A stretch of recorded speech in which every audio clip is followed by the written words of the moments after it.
how did ancient armies tell friend from foe? Now this is quite a common question that comes up, and it's a very fair question to ask. How did you differentiate between people who were on your side in battle and people that you were supposed to be fighting?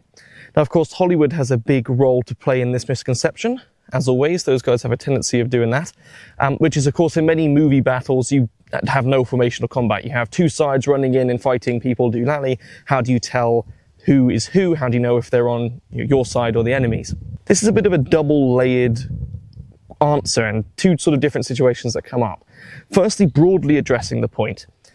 Most ancient battles are relatively simple. You have your side in a battle line against an enemy in a battle line, and you march up to each other basically doing the same thing, and you fight who's in front.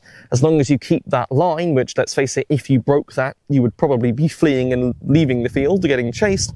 As long as you were in your battle line facing another army that was in the battle line, you could tell who you were fighting. It was the people approaching you. So we do have accounts of friendly fire happening in an ancient battlefield context. However, typically, when battles don't go typically, if that makes sense, we have a very famous instance at the Battle of Delium, and Socrates is actually fighting there, and this is where he's sort of standing over Alcibiades' body, and doesn't flee when his army runs away. But we have an instance where the Athenians essentially try and flank and wrap around their opponent's phalanx, which of course is quite a good move. If you can get around them, then you can probably pick them off.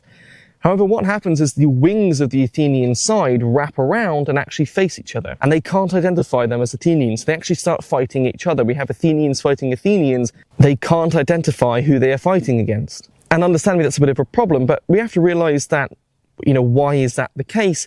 It's because they probably don't have any, red team or blue team going on here. And this is something that's interesting because we often think, from a modern lens, we have uniforms and a lot of things, but we don't really see uniforms appearing until, quite late in military history. In the medieval period, we don't really see uniforms. It's maybe, like age of gunpowder, really, that you start to see uniforms sort of taking place.